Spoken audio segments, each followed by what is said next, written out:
অর্থনৈতিক অবস্থা ভালো না।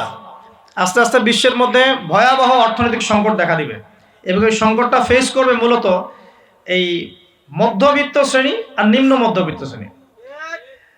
খুব ধনী দেশের কোনো সমস্যা হবে না, যারা মিডল ক্লাস কান্ট্রি বা আরেকটু নিচু মানের কান্ট্রি অর্থনৈতিক দিক থেকে, এদের সামনে ভয়াবহ একটা অবস্থা ফেস করতে হবে। সময় যাইতে দেন, আস্তে আস্তে সব স্পষ্ট হয়ে যাবে, আপনারাই বুঝতে পারবেন। অলরেডি গরিব মানুষ হাহাকার করা শুরু করেছে, হাহাকার করা শুরু করেছে। বড় লোকের তো কোনো সমস্যা নাই, গ্যাস তেল চাল ডাল সব কিছুর দামও যদি বাড়ে, বড় লোকের কোনো সমস্যা আছে? আমার তো কোনো সমস্যা নাই, আমি তো খেতে পারতেছি, কোনো না কোনোভাবে খেতে পারতেছি। কিন্তু যে কৃষক মজুর শ্রমিক, হ্যাঁ, যারা গরিব মানুষ, এরা তো আমার মতো না। আমার জন্য 4 বার বিদ্যুতের দাম বাড়লেও কোনো সমস্যা নাই। 1000, 1500, 2000, 3000 আপনি ইফোর্ট দিতে পারছেন, আপনার তো সমস্যা নাই। কিন্তু যে ব্যক্তির মাসিক আয় 3000 টাকা, সে কি করবে? সে তো ইফতার করতে বসে বদদোয়া করা শুরু করবে। এবার বহু মানুষ ইফতারির টেবিলে বসে আল্লাহর কাছে বদদোয়া করা শুরু করবে। এটা আমি অনেকদিন আগে বলেছি, কারণ এটা বলেছি বৈশ্বিক অর্থনৈতিক সংকটের কারণে। পুরো বিশ্বে একটা ইকোনমিক সংকট চলছে। এবং এই কথাগুলো যেগুলো বলছে, এগুলোর সাথে কিন্তু আমাদের ইসলামিক সমাজ ব্যবস্থা জড়িত আছে। আমরা এদিকে আসতেছি। তো প্রথমে বলছেন যে এটাও শিরকি একটা সিস্টেম চলতেছে। আর বিশ্বে যে শিরকটা চলতেছে বড়, সেটা আরো ভয়াবহ। সেটা কি? বিশ্বের যারা মোরল, যারা এখন বিশ্ব চালায়, তারা বলতেছে এক কথায় যে ধর্মের কোনো দরকার নাই। বিশ্বে ধর্মের কোনো দরকার নাই, ধর্মগ্রন্থেরও দরকার নাই, ধর্মীয় বিধানেরও দরকার নাই। এই বিশ্ব চালাবো আমরা, বিশ্বের বিধান রচনা করব আমরা, বিশ্বকে পরিচালনা করার মূলনীতি বানাবো আমরা, বিশ্বের মানুষকে চালাবো আমরা। নাউজুবিল্লাহ বলছি ঠিকই, বিশ্ব চলছে এইভাবে। এখানে আল্লাহর আসমানি কিতাব, কোরআন, হাদিস, শরিয়া, ইসলামী সমাজ, এগুলো বুড়া আঙ্গুল চল। কেউ টাইম দেয় না এগুলো। মুখে মুখে বকধার্মিকতা দেখায়। জুমার দিনে সে নামাজ পড়ে, ঈদের নামাজ পড়তে আসে, তারাবির নামাজ পড়তে আসে, দাড়ি রাখছে, পাগড়ি পড়ছে, এটা বকধার্মিকতা। আগে ভিতর ঠিক করতে হবে। তো ভিতরটা কি? ভিতরটা হচ্ছে তাবারাকাল্লাযী বিয়াদিহিল মুলক। সূরা মুলকের 1 নম্বর আয়াতে কি বলছেন আল্লাহ পাক? তাবারাকাল্লাযী বিয়াদিহিল মুলক। বরকতময় সেই আল্লাহ। এই আল্লাহ পাক মহাবিশ্ব সৃষ্টি করেন নাই? এই মহাবিশ্ব কে সৃষ্টি করছে? আল্লাহ। এই পুরো মহাবিশ্বে পৃথিবীর মতো কোটি কোটি কোটি কোটি গ্রহ আছে না? আছে কি নাই? এই পুরো মহাবিশ্বে কার হুকুম চলে? ওই পুরো মহাবিশ্বে কি জিবরাইল আলাইহিস সালামের হুকুম চলে? আল্লাহর কোনো ফেরেশতার হুকুম চলে? কোনো নবীর হুকুম চলে? তাহলে কোনো মানুষের হুকুম চলার কোনো প্রশ্ন ওঠে? পুরো মহাবিশ্বের কোটি কোটি গ্যালাক্সি, কোটি কোটি গ্রহ নক্ষত্রে আল্লাহর হুকুম চলে। সূর্য পর্যন্ত ডোবার পরে আল্লাহর কাছে পারমিশন নেয়, আল্লাহ আগামীকাল উঠবো, আল্লাহ বলেন ওঠো, তাহলে উঠবে। একদিন আল্লাহ বলবেন না, ওঠার দরকার নাই। সূর্য তখন উল্টা দিক থেকে উঠবে, পশ্চিম দিক থেকে। ওই দিন কিয়ামত হয়ে যাবে। যেদিন কিয়ামত হবে, ওইটা হচ্ছে আল্লাহ পাকের ক্রোধের বহিঃপ্রকাশ, মানে রাগ। থাকে না যে ধৈর্য ধরতে ধরতে ধরতে ধরতে এক সময় যখন আপনি আর পারতেছেন না, তখন একটা হাইপার হয়ে যান না মাঝে মাঝে। তখন মনে হয় আশপাশে যা আছে ভেঙে চুরে একাকার করে বলেন না। ওই যে পৃথিবীর নিচে যে আগ্নেয়গিরিগুলো আছে, শক্তি সঞ্চার করতে করতে করতে করতে এক পর্যায়ে বিস্ফোরিত হয়ে যায়, তখন আর পৃথিবীবাসীর তো কোনো হুঁশ, তখন আর উপায় থাকে না। তো এরকম কিয়ামতের দিনটা হচ্ছে আল্লাহ পাকের ক্রোধের বহিঃপ্রকাশ। মানে এক হুকুমেই পুরো মহাবিশ্বের সব গ্রহ ধ্বংস হয়ে যাবে, এক হুকুমে। তাই পুরো মহাবিশ্বে আল্লাহ ছাড়া কার হুকুম চলে? আল্লাহ সেটাই বলছেন, তাবারাকাল্লাযী বিয়াদিহিল মুলক। বরকতময় সেই আল্লাহ, যার হাতে সমস্ত ক্ষমতা। যার হাতে কি ভাই? মুলক মানে কি? রাজত্ব।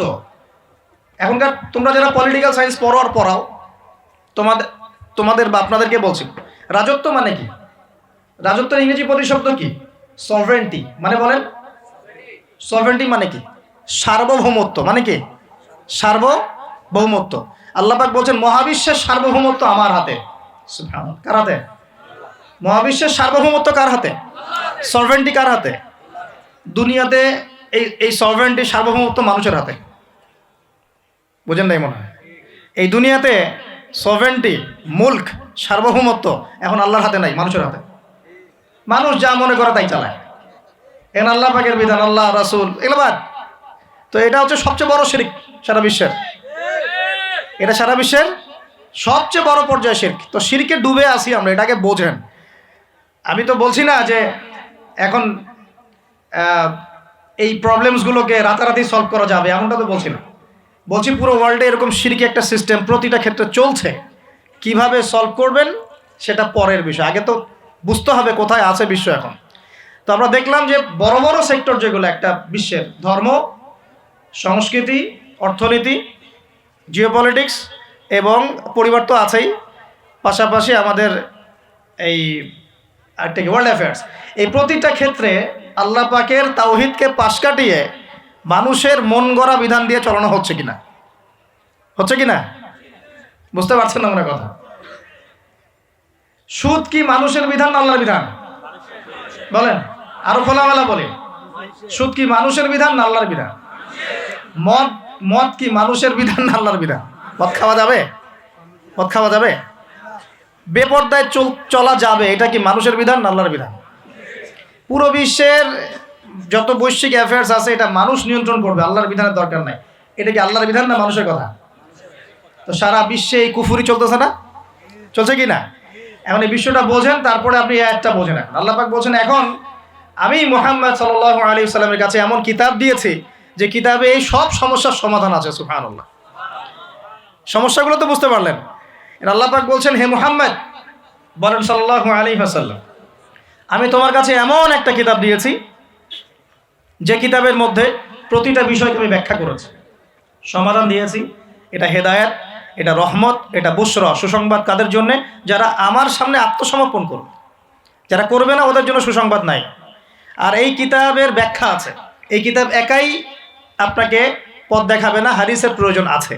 এটা আমরা পেলাম সূরা নজম আয়াত নাম্বার 3-4 এবং সূরা হাশর আয়াত নাম্বার 7, যে রাসূল সাল্লাল্লাহু আলাইহি ওয়াসাল্লাম নিজের মন গড়া কোনো কথা বলতেন না, তিনি সেটাই বলতেন যে আল্লাহ ওহী করতেন। আর আল্লাহর রাসূলের আদেশগুলো আমরা পাচ্ছি হাদিসে, নিষেধগুলো পাচ্ছি হাদিসে। সো কোরআন এবং হাদিস এই দুটোকে মিলে আল্লাহ পাকের এখন ওহী নাজিল হচ্ছে। কোথায় নাজিল হচ্ছে? আইয়ামে জাহিলিয়াতে। কোথায় ভাই? এই কিতাব কোথায় নাজিল হয়েছে? বাংলাদেশে, পাকিস্তানে, সিরিয়ায়? কোন যুগে নাজিল হয়েছে? ওই ব্যাবিলনের যুগে, নাকি ওই চাইনিজ সভ্যতার যুগে, নাকি রাশিয়ার বলশেভিক ওই বিপ্লব ওইসব যুগে? কোন যুগে নাজিল হয়েছে? আবু জেহেলের যুগে। কোন যুগে ভাই? আবু জেহেলের নাম শুনেছেন তো? আবু জেহেলের যুগটাকে আমরা বলি আইয়ামে জাহিলিয়াতের যুগ। আবু জেহেল ছিল ওই যুগের নেতা। দারুন নাদওয়া ছিল তার পার্লামেন্ট। তার পার্লামেন্টের নাম কি? দারুন নাদওয়া। সেখানে আবু জেহেল, আবু লাহাব, উতবা, সাইবা, রাবিয়া এরা সব বসে বসে বুদ্ধি পাকাইতো আর কি করতে হবে, কি করতে হবে না। বাই দ্য ওয়ে, এই আবু জেহেল, আবু লাহাবরা কিন্তু আল্লাহকে বিশ্বাস করত। আল্লাহ বলে যখন আছে এবং আল্লাহর কাছে যে ফিরে যেতে হবে এটাও তারা বিশ্বাস করতো কিছু কিছু ক্ষেত্রে। কিন্তু আল্লাহ পাকের কোনো বিধান তারা মানতো না। আল্লাহ পাকে পাওয়ার জন্য মাধ্যম পূজা করত। তারা কিন্তু 360টা মূর্তির পূজা এই কারণে করতো না, যে তারা আল্লাহকে বিশ্বাস করে না, এমন নয় বিষয়টা। তারা আল্লাহকে বিশ্বাস করত, আল্লাহকে পাওয়ার মাধ্যম হিসেবে তারা এগুলোর পূজা করত। সূরা জুমার পড়েন, সূরা জুমারের 1, 2, 3 আয়াত পড়ে দেখেন। আবু জেহেলদের কথা আল্লাহ বলেছেন। তারা বলতো, মা না'বুদুহুম, আমরা এই লাত উজ্জা মানাতের উপাসনা এই কারণে করি, শুধু এই কারণে করি, লিয়ুকাররিবুনা ইলাল্লাহি যুলফা, যে এই লাত উজ্জা মানাত, হবল, এই যে মূর্তিগুলো, এগুলো আমাদেরকে আল্লাহ পর্যন্ত পৌঁছে দিবে, এই কারণে করতো। ওরা কিন্তু আল্লাহকে অস্বীকার করতো না। এমনকি বদর যুদ্ধে যাওয়ার সময়ও আবু জেহেল কিন্তু কাবা ঘরে দোয়া করে গেছে। তারা কিন্তু হজ ওমরাও করতো, বিকৃত হজ ওমরা করতো। তো এটা মনে করবেন না যে আবু জেহেলরা আল্লাহকে বিশ্বাস করতো না। এবার আবু জেহেলকে চিনতে পারছেন? আবু জেহেল কেমন ব্যক্তি? যে আল্লাহকে বিশ্বাস করে ঠিকই, কিন্তু আল্লাহ পাকের কোনো বিধান মানতে চায় না। তো এখন এই 90 আবু জেহেলরা আমাদের সমাজে আছে কি নাই বলে? আমি কি মিলাইতে পারতেছি? আমি আমার চেষ্টা করছি আপনাদেরকে সহজ করে বোঝানোর জন্য, কিন্তু পারছি কিনা জানি না। অনেক সময় হয় কি যে নিজেরা অনেক কিছু বুঝি কিন্তু বোঝাতে পারি না। বোঝাতে পারাটা একটা আল্লাহ পাকের রহমত। মানে কাউকে বোঝাতে পারানোটা কিন্তু আল্লাহ পাকের রহমত। অনেক সময় দেখবেন আপনি বুঝতে পারছেন অনেক কিছু, কিন্তু মানুষকে বোঝাতে পারছেন না। তা আমি চেষ্টা করছি বোঝানোর জন্য, আমি কতটুকু পারছি আমি জানি না। এই যে আবু জেহেলকে চিনতে পারলেন? আবু জেহেল এমন একজন বুদ্ধিজীবী মানুষ, খুব বুদ্ধি তার, কারণ তার নাম হচ্ছে আবুল হাকাম। কি নাম? আবুল হাকাম। আবু জেহেলের নাম আবু জেহেল না, আবু জেহেলের নাম আবুল হাকাম, মানে জ্ঞানের পিতা। ওই সমাজের মানুষ তাকে বলতো জ্ঞানের পিতা। ফিলোসফার, সে দার্শনিক, সে বুদ্ধিজীবী। বুঝতে পারছেন না কথা? আইয়ামে জাহিলিয়াতের মানুষ তাকে সম্মান দিয়ে কথা বলতো, তাকে বলতো তুমি জ্ঞানের পিতা। তো আমাদের ইসলাম তাকে আবু জেহেল কেন বলছে তাহলে? কারণ সে আল্লাহ পাককে চিনত, আল্লাহ পাককে চেনার পরেও আল্লাহ পাকের বিধানকে সরাসরি বিরোধিতা করেছে। কোনো অজ্ঞ মানুষ ছাড়া এই কাজ কেউ করতে পারে? তো এখন বলেন, এরকম মানুষ সমাজে আছে কি নাই? এই নব্য আবু জেহেলরা আছে না নাই? আছে রে ভাই, আছে, আছে না? এরকম মানুষও পৃথিবীতে সমাজে আছে। তো এখন বলেন, আবু জেহেলদের যুগে আল্লাহ পাক কোরআন হাদিস নাজিল করলেন কেন? কি প্রয়োজন ছিল? উত্তর, আবু জেহেলদের যুগের মধ্যে বর্তমান সময়ের মতো শিরক ছিল। কি ছিল ভাই? আবু জেহেলদের যুগে বর্তমান সময়ের মতো সুদ ছিল, সুদ। আবু জেহেলদের যুগে বর্তমান সময়ের মতো মাদক ছিল। আবু জেহেলদের যুগে বর্তমান সময়ের মতো মেয়েদের প্রতি এই বর্বর আচরণ ছিল, মানে নারীর অবমাননা ছিল। বরং আমি খোলামেলাই বলি, আবু জেহেলের যুগ থেকে এই যুগে নারীর অবমাননা আরো বেশি। আবু জেহেলের যুগে এত ধর্ষণ হয় নাই।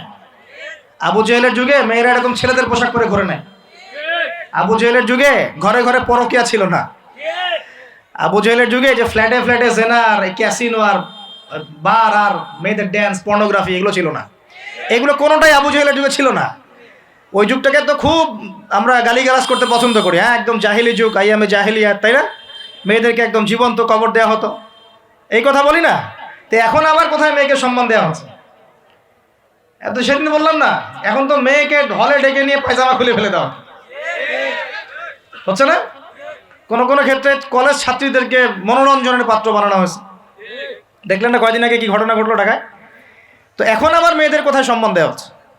আবু জেহেলের যুগে তারপরেও একটা শালীন পোশাক তো ছিল। আবু জেহেলের যুগে আপনি বিকিনি সংস্কৃতি পাবেন না। আবু জেহেলের যুগে বিকিনি সংস্কৃতি ছিল না, এখন বিকিনি সংস্কৃতি আছে না? এই যে আপনারা তো লন্ডন করেন খুব, ওখানে কি দেখে আসেন? কি দেখে আসেন? ওখান থেকে দেখে এসে এখানে কোটি কোটি টাকার বাড়ি বানাচ্ছেন, 1 কোটি 2 কোটি 3 কোটি, 1 বছর পর ভেঙে আবার নতুন করে করেন, তাই না? এমনও তো কিছু মানুষ আছে আপনাদের সমাজে, আমি জানি। শোনেন, তাব্বাত ইয়াদা আবি লাহাবি ওয়া তাব, সূরাটা পড়েছেন? আবু লাহাবের 2 হাত ধ্বংস হোক। আবু লাহাবের পাপ ছিল অন্য, সে নবী সাল্লাল্লাহু আলাইহি ওয়াসাল্লামের সাথে কটূক্তি করত, বিরোধিতা করত। কিন্তু আবু লাহাব সম্পর্কে আল্লাহ পাক কি বলছেন? মা আগনা আনহু মালুহু ওয়া মা কাসাব। আবু লাহাবের মাল সম্পদ এবং যা সে অর্জন করেছে এই দুনিয়াতে, এগুলো তাকে জাহান্নামের আগুন থেকে বাঁচাতে পারবে না। এই বিশাল প্রপার্টি আপনাকে জাহান্নামের আগুন থেকে বাঁচাতে পারবে না যদি এই প্রপার্টির হক আদায় না করেন। এই রিজিকের হক যদি ঠিকঠাক আদায় না করেন, জাকাত না দেন, দরিদ্রের হক না দেন, মিসকিনের হক না দেন, আত্মীয়র হক না দেন, প্রতিবেশীর হক না দেন, ইসলামের আল্লাহ ফি সাবিলিল্লাহ দান সদকা না করেন, এই বিশাল প্রপার্টি আপনাকে কিয়ামতের মাঠে বাঁচাতে পারবে না। মা আগনা আনহু মালুহু ওয়া মা কাসাব সায়াসলা নারান যাতা লাহাবিন ওয়া ইমরাআতুহু হাম্মালাতাল হাতাব ফি জিদিহা হাবলুম মিন মাসাদ। সূরাগুলো পড়বেন। কোরআন তো শুধুমাত্র তাবিজ করার জন্য কোরআন নাজিল করা হয়নি। তাবিজ করার জন্য কোরআন নাজিল করা হয়েছে নাকি? কোরআনের আয়াত ছিঁড়ে ছিঁড়ে এখন মাদুরির মধ্যে ঢুকিয়ে গলায় ঝুলে রাখার জন্য কোরআন নাজিল হয়েছে? বলেন তো। কোরআনের আয়াত একটা ছিঁড়ে এভাবে আমি র্যাপিং করে গলার মধ্যে ঢুকায় রেখে দিলাম, বাস কোরআনের হক আদায় হয়ে গেল? ডক্টর আপনাকে একটা প্রেসক্রিপশন দিয়েছেন, মনে করেন তোমার কোভিড হয়েছে, তোমাকে এখন এই প্রেসক্রিপশন অনুযায়ী চলতে হবে। আর প্রেসক্রিপশনটা আমি যদি এখন এমন একটা ভাঁজ করে সুন্দর করে মাদুরির মধ্যে ঢুকায়, ওষুধ খাওয়ার দরকার নাই, ভাঁজ করে ঢুকায় বাস রেখে দিলাম, রোগ ভালো হবে না? রোগ ভালো হবে? আমরা কোরআন কিনে এই কাজ করি, আমরা কোরআন কিনে কেউ এই কাজ করি, সবাই না, কেউ। কোরআন শেফা মানে কি? কোরআন আপনার রুহের শেফা এবং দেহের শেফা। যখন কোরআন বুঝে আমল করবেন, তখন কোরআন পড়ে বুঝে যখন আমল করবেন, তখন কোরআন শেফা এবং রহমত বুশরা। আল্লাহ পাক আমাদেরকে বোঝার তৌফিক দান করলেন। তবে হ্যাঁ, কোরআনের আয়াত থেকে ঝাড়ফুঁক করা যায়, ঝাড়ফুঁক করা যেতে পারে, পানি পড়া খাওয়া যেতে পারে, এবং এই পানি দিয়ে গোসলও করা যেতে পারে ইত্যাদি। কিন্তু আপনি তো ছিঁড়ে খালি গলায়, পায়ে, হাতে ঝুলে রাখতে পারেন না। আল্লাহ পাক আমাদেরকে বোঝার তৌফিক দান করুন। প্রিয় ভাইয়েরা, এখন এতটুকু তো বুঝতে পারলাম যে কোরআন কোন সময় নাজিল হয়েছে। তাহলে ভাই, কার যুগে? আবু জেহেলের যুগে। আবু জেহেলের যুগে কি ছিল? এখনকার মতো শিরক ছিল, এখনকার মতো সুদ ছিল, এখনকার মতো মাদক ছিল, এখনকার মতো মেয়েদের অবমাননা ছিল, আরও একটা ছিল এখনকার মতো যে গোত্রীয় হানাহানি, দেখেন না এখন হানাহানি মারামারি রাহাজানি, হ্যাঁ, বিশ্বে বিশ্বে দেশে দেশে, দলে দলে, এই পলিটিক্যাল দল ওই পলিটিক্যাল দলে, আবার এই ধর্মীয় দল এই ধর্মীয় দলে, এই যে হানাহানি, গোত্রীয় হানাহানি, এই হানাহানি ছিল আইয়ামে জাহিলিয়াতের একটা বড় নিদর্শন। তো এরকম একটা সমাজে আল্লাহ পাক কোরআন এবং হাদিস নাজিল করলেন কেন? ইসলামী সমাজ গঠন করার জন্য, যেটা আপনি টপিক দিয়েছেন। এখন ইসলাম কি আর সমাজ কি? ইসলাম হচ্ছে এক কথায় আল্লাহর সামনে আত্মসমর্পণ করা। আল্লাহর সামনে আত্মসমর্পণ মানে কি? আল্লাহ কি আমার সামনে দাঁড়িয়ে আছেন? আল্লাহ পাকে আমার সামনে দাঁড়িয়ে আছেন, আমি গিয়ে পায়ে সেজদা করব? আল্লাহর সামনে আত্মসমর্পণ মানে কি? আল্লাহ পাককে চোখে দেখা যায়? আল্লাহ রাব্বুল আলামিনকে দুনিয়ার কোনো চোখ দেখতে পারবে না, সুবহানাল্লাহ। হ্যাঁ, জান্নাতে যারা যাবে তারা আল্লাহকে দেখতে পারবে ইনশাআল্লাহ। আর ইনশাআল্লাহ আমরা আশা করি আমরা সেই কাতারভুক্ত হব ইনশাআল্লাহ। একদিন না একদিন আমরা আল্লাহকে দেখবো ইনশাআল্লাহ। নবীজিকে আয়েশা রাদিয়াল্লাহু আনহা বলছিলেন, আল্লাহ পাককে কিভাবে দেখবে মানুষ ইয়া রাসূলুল্লাহ সাল্লাল্লাহু আলাইহি ওয়াসাল্লাম? তিনি বলছেন যে তোমরা পূর্ণিমার চাঁদ দেখতে তোমাদের কোনো অসুবিধা হয়? তখন সাহাবীরা বলছেন, না, পূর্ণিমার চাঁদ তো আমরা জাজল্যমান দেখতে পারি। ঠিক এভাবেই তোমরা আল্লাহকে দেখবে ইনশাআল্লাহ। এটা হবে জান্নাতের সবচেয়ে বড় নিয়ামত। জান্নাতের সবচেয়ে বড় নিয়ামত হচ্ছে আল্লাহর দর্শন, দিদার। তো এই দুনিয়ার চোখ আল্লাহকে দেখবে না, তাহলে আল্লাহ পাক কিভাবে আমাদের সাথে যোগাযোগ করবেন? আল্লাহ পাক এই দুনিয়ার মধ্যে কিছু মানুষকে বাছাই করবেন নবুয়ত দেওয়ার জন্য। কি দেওয়ার জন্য? নবুয়ত। যে মানুষদের সাথে আল্লাহ পাক যোগাযোগ করবেন আল্লাহর ওহির মধ্য দিয়ে। কিসের মাধ্যমে? ওহিটাকে সরাসরি নেমে আসবে না, কেউ নিয়ে আসবে। এখন কেউ নিয়ে আসবে, কে নিয়ে আসবে? তার নাম হচ্ছে জিবরাইল আলাইহিস সালাম। কি নাম? আল্লাহ রব্বুল আলামিন জিবরাইল আলাইহিস সালামের মাধ্যমে কোরআন সুন্নাহর এই ওহী সর্বশেষ নবী মুহাম্মদ সাল্লাল্লাহু আলাইহি ওয়াসাল্লামের কলবে ওহী করেছেন। খুশি হন নাই? কোন যুগে ওহী করেছেন? আবু জেহেলের যুগে। কোন যুগে? যে যুগটার সাথে আমাদের যুগের মিল আছে। আচ্ছা, এখন আল্লাহ পাক বলেছেন এর সামনে তোমরা মাথা নত করো। মাথা নত মানে কি? জাস্ট মাথাটা নত করে দেওয়া? মাথা নত মানে নিজের ইচ্ছাকে সঁপে দাও, নিজের ইচ্ছাকে সঁপে দাও। মন চাচ্ছে আমি নামাজ পড়বো না, আল্লাহ বলছেন পড়তে হবে, এর নাম সঁপে দেওয়া। মন চাচ্ছে আমি একটু মদ খাই, আল্লাহ বলেছেন খাওয়া যাবে না, হারাম, এর নাম সঁপে দেওয়া। মন চাচ্ছে একটা মেয়ের সাথে একটু কি করি, ডেটিং করি, একটা মেয়েকে নিয়ে ফুর্তি করি, আল্লাহ বলছেন জেনা করা যাবে না, এর নাম সঁপে দেওয়া। মন চাচ্ছে ভরপেট খাই রমজান মাসে, আল্লাহ বলছেন না, রমজান মাসে খাওয়া যাবে না, রোজা রেখে, এর নাম সঁপে দেওয়া। মন চাচ্ছে সম্পদের পাহাড় গর্ব, কাউকে কিছু দিব না, আল্লাহ বলছেন না, নেশাব হয়ে গেলে জাকাত দেওয়া লাগবে, এটা হলো সঁপে দেওয়া। সঁপে দেওয়া মানে কি? আল্লাহ পাকের বিধিবিধানের সামনে নিজের ইচ্ছাকে আত্মসমর্পণ করা। আল্লাহ যা বলেছেন আমি তাই করব, যা ছেড়ে দিতে বলেছেন ছেড়ে দিব, দ্যাটস অল। এর নাম ইসলাম। ইসলাম হলো এই বিষয়টার নাম, নিজের ইচ্ছাটাকে আল্লাহ পাকের বিধানের সামনে আত্মসমর্পণ করে দেওয়া। আমরা অনেকেই বলি ইসলাম মানে কি? শান্তি। এই যে শান্তি, এই শান্তি ব্যাখ্যা দিয়ে দিয়ে কি করা হচ্ছে জানেন? ওই যে বদর, উহুদ, খন্দক, খায়বার, হুনাইন, মুতা, এইসব ইতিহাসগুলোকে সরিয়ে দেওয়া হচ্ছে। ইসলাম মানে তো শান্তি। ইসলাম শান্তির সাথে আবার এইসবের কি সম্পর্ক? শান্তির সাথে মোতার যুদ্ধের কি সম্পর্ক? যুক্তি দিচ্ছে শান্তির সাথে বদর যুদ্ধের আদর্শের কি সম্পর্ক? ইসলাম মানে তো শান্তি। ইসলাম মানে শান্তি কখন? ইসলাম মানে হলো আত্মসমর্পণ। যখন একজন মানুষ নিজের ইচ্ছাকে আল্লাহর সামনে সঁপে দিবে, এর মধ্য দিয়ে সে শান্তি অর্জন করবে ইনশাআল্লাহ। মানে নিজের ইচ্ছাকে আল্লাহর সামনে সঁপে দিলে পরে শান্তি পাওয়া যায়। কারণ আমি তো জানি না যে আমার জন্য কোনটা ভালো কোনটা মন্দ। কে ভালো জানে? যিনি আমাকে সৃষ্টি করেছেন। মনে করেন আপনি একটা মোবাইল ফোন বানিয়েছেন, আপনি এটার মেকার বা ক্রিয়েটর। এখন আপনার চেয়ে কি কেউ ভালো জানে এই ফোনের মধ্যে কি আছে? বলেন। আপনি একটা কম্পিউটার ফাংশন করেছেন, একটা সফটওয়্যার তৈরি করেছেন, একটা অ্যাপস তৈরি করেছেন। আপনার চেয়ে কি কেউ ভালো জানবে এই অ্যাপস কি কাজ করতে পারে, এই সফটওয়্যার কি কাজ করতে পারে, এই কম্পিউটারের ফাংশন কি? এখন আল্লাহ পাক পুরো মহাবিশ্ব সৃষ্টি করেছেন, আমাদেরকেও সৃষ্টি করেছেন। এখন আমাদের জন্য কোনটা ভালো কোনটা খারাপ, কোনটা হক কোনটা বাতিল, কোনটা ন্যায় কোনটা অন্যায়, কোনটা করলে আমরা দুনিয়া ভালো থাকবো, পরকালে ভালো থাকবো, এটা কি আল্লাহ পাকের চেয়ে ভালো কেউ জানবে? এই সহজ কথাটা বুঝতে এত সমস্যা কিসে? যদি আল্লাহ বলে কেউ থেকে থাকেন, তাহলে তিনি যদি আমাকে সৃষ্টি করে থাকেন, তাহলে তিনি তো ভালো বুঝবেন আমার জন্য কোনটা ভালো কোনটা খারাপ। এখন তিনি যেগুলো ভালো বলেছেন সেগুলো কোরআনে নাজিল করেছেন, যেগুলো খারাপ বলেছেন সেগুলোও কোরআনে নাজিল করেছেন। তিনি তার রাসূলের মাধ্যমে আমাদেরকে জানিয়েছেন কোন কোন বিষয়গুলো ভালো আর কোন কোনগুলো খারাপ। এখন এগুলো যখন প্রমাণ হয়ে যাবে, মেনে নিতে কোনো সমস্যা মানতে কোনো আপত্তি আছে ভাই? এই মেনে নেওয়ার নাম হলো ইসলাম। মেনে নেওয়ার নাম কি ভাই? ইসলাম। এখন দ্বিতীয় প্রশ্ন হচ্ছে, ইসলাম কি পরিপূর্ণ না অসম্পূর্ণ? উত্তর হচ্ছে আল্লাহ পাক সূরা মাইদার 3 নম্বর আয়াতে বলছেন। কত নম্বর আয়াত? সূরা মাইদার 3 নম্বর আয়াতে আল্লাহ পাক বলছেন যে আল ইয়াউমা আকমালতু লাকুম দীনাকুম, আজকে আমি দ্বীন ইসলামকে একদম পরিপূর্ণ করে দিলাম। ওয়া আতমামতু আলাইকুম নি'মাতি, তোমাদের উপর আমার নিয়ামতকে পূর্ণতা দিলাম। ওয়া রাদিতু লাকুমুল ইসলাম দীনান, তোমাদের উপরে দ্বীন ইসলামকে মনোনীত করে আমি আল্লাহ সন্তুষ্ট হয়ে গেলাম। তাহলে এই আয়াত থেকে কি বোঝা গেল? ইসলাম পরিপূর্ণ না অসম্পূর্ণ? এন্ড পরিপূর্ণ মানে আমরা কি বুঝি? কিছু অংশ আছে, কিছু নাই। কিছু কিছু হেদায়েত আছে, কিছু কিছু নাই। কিছু কিছু বিষয়ের সমাধান আছে, কিছু কিছু নাই। নাকি জগতের সমস্ত বিষয়ের সমাধান আছে? কোনটা? এই কথাটাই আগে হজম করতে হবে যে কোরআন সুন্নাহ ভিত্তিক এই ইসলামের মধ্যে পৃথিবীর সমস্ত সমস্যার সমাধান আছে। এর সামনে আত্মসমর্পণ করলে পরে আপনি হবেন মুসলিম, তার আগে হবেন না। আমার কথা কি বোঝাতে পারছি? এরপরে আপনি মুসলিম হবেন। এখন যদি কেউ অস্বীকার করে সে কি হবে? যদি কেউ পুরোপুরি অস্বীকার করে, না কোরআন সুন্নাহ সব কিছু নাই, আমি মানি না, তাহলে হবে সে কাফের। কি হবে? কাফের। কেউ যদি এগুলোর সাথে আল্লাহকে অংশীদার সাব্যস্ত করে সে কি হবে? সে হবে মুশরিক। কেউ যদি বলে আমি, বলে না, মনে মনে অস্বীকার করে কিন্তু মুখে মুখে বলে হ্যাঁ মানি, এমন মানুষ নাই?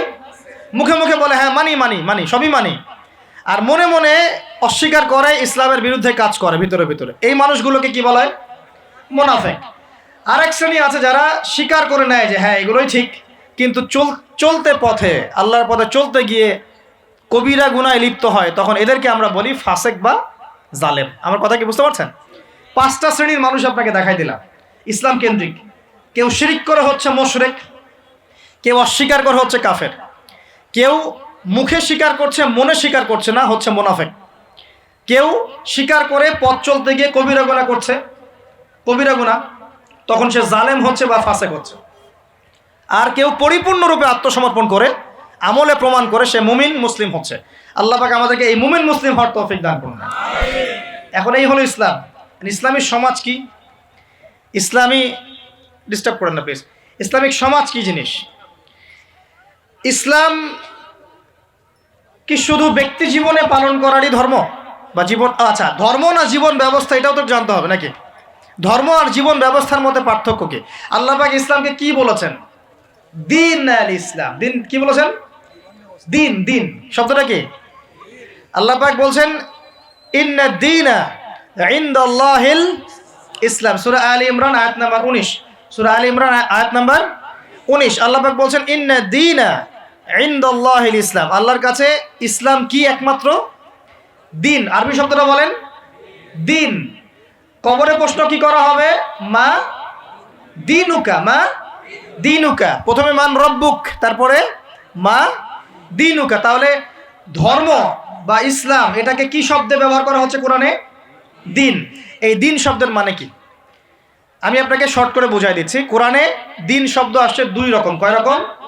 2 রকম। একই বানান, একদম একই বানানেই 2 রকম দিন শব্দ আছে। একটা হচ্ছে মালিকি ইয়াউমিদ্দিন, পড়ে না সূরা ফাতিহায় মালিকি ইয়াউমিদ্দিন, এই যে এখানে দিন, এই দিন শব্দের যে বানান আর ইন্না দীনা ইনদাল্লাহিল ইসলাম, এই দিনের যে বানান একদমই সেম।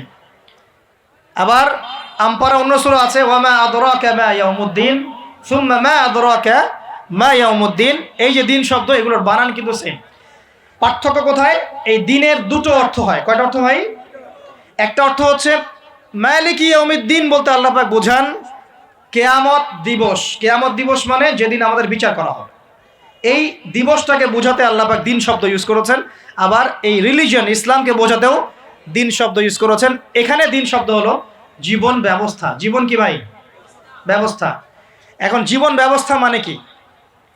জীবন ব্যবস্থা মানে কি যে জীবনের কিছু অংশের হেদায়েত পাওয়া যাচ্ছে, বাকি অংশে পাওয়া যাচ্ছে না, বিষয়টা কি এমন? নাকি জীবন ব্যবস্থা মানে জীবনের প্রতিটা ক্ষেত্রের সমাধান আছে এমন? বলেন, উত্তর দেন।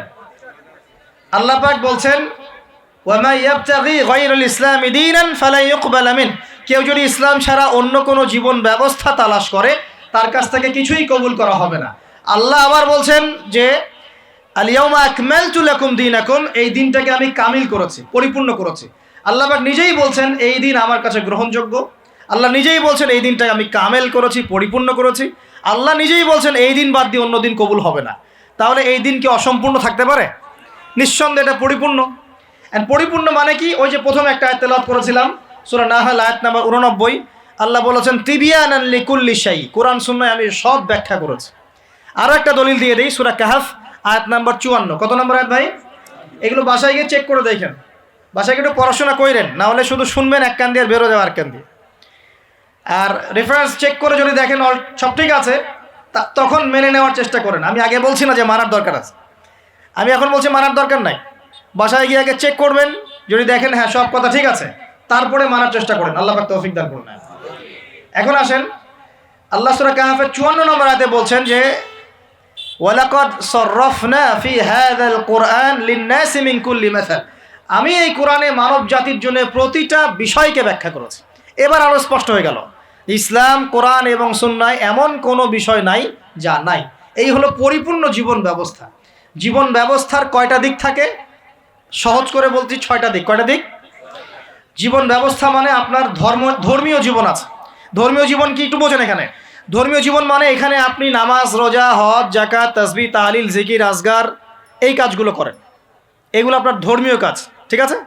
আচ্ছা, একটা জীবন হলো আপনার পারিবারিক জীবন। পারিবারিক জীবনে আপনার বিয়ে শাদী, সন্তান প্রতিপালন, স্ত্রীদের হক আদায়, মা বাবা, ভাই বোন ইত্যাদি, এই যে পুরো একটা পরিবার বন্ড, এই যে সিলাতুর রাহিম, আত্মীয়তার রক্তের সম্পর্ক, এটা আপনি রক্ষা করেন। এটা হলো আপনার পারিবারিক লাইফ 2 নাম্বার। 3 নাম্বার হচ্ছে আপনার একটা সাংস্কৃতিক জীবন আছে, মানে আপনি কি সংস্কৃতি ফলো করবেন, কোন কালচার ফলো করবেন, এটা একটা জীবন আছে। 4 নাম্বার হচ্ছে আপনার ইকোনমিক লাইফ, আপনার অর্থনৈতিক জীবন। এখানে আপনি ব্যবসা বাণিজ্য, চাকরি বাকরি, মুআমালাত এই বিষয়গুলো করবেন। 5 নাম্বার আপনার পলিটিক্যাল লাইফ, যেখানে আপনি আল্লাহ পাকের খলিফার দায়িত্ব পালন করবেন। আর 6 নাম্বার হচ্ছে গ্লোবাল অ্যাফেয়ার্স, মানে আপনি পুরো ওয়ার্ল্ডকে ডিল করবেন কিভাবে, যদি আপনি রাষ্ট্রের প্রধান হন বা আপনার রাষ্ট্রের দায়িত্ব থাকে। তো এই 6টা বিষয়কে নিয়েই মোটামুটিভাবে আমাদের এই জীবন। এর বাইরে কি জীবনে কোনো ক্ষেত্র আছে নাকি? বুঝেন নাই মনে হয়? ধর্ম আমাদের জীবন না, অর্থনীতি আমাদের জীবন না, পরিবার আমাদের জীবন না, আমাদের সংস্কৃতি, আমাদের রাজনীতি, সমাজ এবং বিশ্ব, এর বাইরে কিছু আছে নাকি? এই হলো দুনিয়া। এর বাইরে পরকাল আছে। এর বাইরে কি? পরকাল। ওই পরকালে তো মুক্তির জন্যই কোরআন সুন্নাহ এবং ইসলাম, নাকি? এটা তো আমাদের গন্তব্য। দুনিয়ার প্রতিটা সমাধানও ইসলামে পাচ্ছি। এখন তাহলে বুঝতে পারলাম ইসলামী সমাজ মানে কি। ইসলামী সমাজ মানে যে সমাজে শুধুমাত্র কোরআন এবং সুন্নাহ চলে, অন্য কিছু চলে না। কথা কি ক্লিয়ার হচ্ছে না? বুঝাতে পারছি না? আচ্ছা, একটু নড়াচড়া কম করেন। আমরা খুব লম্বা আলোচনা করবো না ইনশাল্লাহ, একটু ধৈর্য ধরেন। সমাজ ব্যবস্থা বুঝাতে পারলাম কি ভাই? সমাজ ব্যবস্থা কি? ইসলামী সমাজ ব্যবস্থা কি? মানে যে সমাজের মধ্যে আল্লাহর ওহী, কোরআন এবং সুন্নাহ, আল্লাহ পাকের বিধান চলে, বাইরে কিছু চলে না। এর বাইরে কি চলতে পারে? এর বাইরে যদি এমন কিছু চলে, লিসেন ভেরি কেয়ারফুলি, এর বাইরে যদি এমন কিছু চলে যেটার সাথে কোরআন সুন্নাহর সংঘর্ষ হচ্ছে, তাহলে সেটাকে ধরে একদম ছুঁড়ে ফেলে দিতে হবে। কথা বুঝতে পারছেন? সমাজে ইসলামী সমাজ আমরা বুঝলাম, ইসলামী সমাজ মানে যেখানে কোরআন সুন্নাহ ভিত্তিক, আল্লাহ পাকের ওহীর ভিত্তিক সমাজ চলে। এখন এই সমাজে যদি কোরআন সুন্নাহর সাথে সাংঘর্ষিক কিছু চলে, এটাকে ধরে তুলে ছুঁড়ে ফেলে দিতে হবে, এর নাম ইসলাম। এর সাথে আমরা আপোষ করতে পারবো না। আর যদি দেখা যায় সমাজে কিছু জিনিস চলছে যেগুলোর সাথে ইসলামের সাংঘর্ষিকতা নাই, গান বাজনা সাংঘর্ষিকতা নাই, হ্যাঁ, গান বাজনার সাথে সাংঘর্ষিকতা নাই, বোঝাচ্ছি আমি মূলনীতি বলে সহজ করছি, উদাহরণ তো দিব ইনশাআল্লাহ। সমাজে এমন কিছু চলছে যেগুলোর সাথে ইসলামের সাংঘর্ষিকতা নাই, সেগুলো আমরা গ্রহণ করতে পারবো, কোনো সমস্যা নেই। পারবো কি না? মনে করেন একটা সমাজের মানুষ, ট্রেডিশন আছে, এরা মেহমানদেরকে খুব আপ্যায়ন করায়, এমন আছে না অনেক সমাজ? আছে কি নাই? এই কাজটা কি কোরআন সুন্নাহর সাথে সাংঘর্ষিক? তাহলে আমরা সমাজের অংশটা রাখবো। কেন রাখবো না? রাখবো না। একটা সমাজে আমরা দেখলাম যে মেয়েরা মাশাআল্লাহ পর্দা তো করেই, পাশাপাশি যখন তারা তাদের গৃহস্থলী কাজগুলো করে, তখনও দেখা যায় যে একটা শালীন পোশাক পরে বাসায় কাজকর্ম করছে। এটা ওদের কালচার। আমরা এই কালচারটা রাখতে পারবো না? একটা সমাজে দেখা যাচ্ছে যে এতিমদের ব্যাপারে সমাজের লোকজন খুব সফট, এটা কি কোরআন সুন্নাহর সাথে সাংঘর্ষিক? না। আমরা কি রাখতে পারবো না? একটা সমাজে দেখা যাচ্ছে যে মানুষ এই বৃক্ষরোপণ করতে খুব পছন্দ করে, এমনও কিছু সমাজ আছে গাছ লাগাইতে সবুজ শ্যামল প্রকৃতি খুব ভালো লাগে, আছে না এমন সমাজ? এই জিনিসটা কোরআন সুন্নাহর সাথে সাংঘর্ষিক? তো রাখতে পারবো না আমরা এটা। এরকম এক্সাম্পল দিয়ে শেষ করা যাবে না। এরকম অগণিত কাজ আছে যেগুলো কোরআন সুন্নাহর সাথে সাংঘর্ষিক নয়, কিন্তু সমাজে চলছে। এগুলোকে ইসলামিক সমাজের আওতাভুক্ত করা যাবে ইনশাআল্লাহ, কোনো সমস্যা নেই। কিন্তু যদি সমাজে এমন কিছু চলে যেগুলো কোরআন সুন্নাহর সাথে সরাসরি সাংঘর্ষিক, যেমন এই যে কারো বিয়ে হলে ধুমধারাক্কা গান হয় কি না? হয় না? এখন এই সংস্কৃতিটার সাথে কোরআন সুন্নাহর আপত্তি আছে। এখন আমরা এটাকে সামাজিকীকরণ করতে পারবো না, ইসলামী সামাজিকীকরণ করতে পারবো না, বরং এটাকে ঐক্যবদ্ধভাবে প্রতিরোধ করতে হবে। সমাজে মনে করেন কোনো সমাজে জুয়া চলে না? তো এই জুয়ার সাথে কি কোরআন সুন্নাহর অনুমতি দেওয়া আছে না সাংঘর্ষিকতা আছে? কন্ট্রাডিকশন আছে না? যেহেতু কোরআন সুন্নাহর সাথে কন্ট্রাডিক্টরি বিষয়, আমরা এই জুয়ার সংস্কৃতি এখানে চলতে দিতে পারি না, বরং আমরা এটাকে প্রতিহত করার চেষ্টা করি। একটা সমাজের মধ্যে মনে করেন বেহায়াপনা, ফ্রি মিক্সিং, সমকামিতা, জেনা, এগুলোকে উস্কে দেওয়া হচ্ছে। এই প্রতিটা বিষয়ের সাথে কোরআন সুন্নাহর আপত্তি আছে। তাহলে এই জিনিসগুলোকে কি আমরা ইসলামী সমাজ ব্যবস্থা আনতে পারবো? তাহলে আমার বক্তব্য মনে হয় বোঝার খুব বেশি কঠিন হচ্ছে আমার মনে হচ্ছে না। ইসলামী সমাজ ব্যবস্থায় কোন বিষয় থাকতে পারবে? সর্বপ্রথম আল্লাহ পাকের ওহী থাকতে পারবে। ওহীর বাদ দিয়ে অন্য কিছু চলবে না।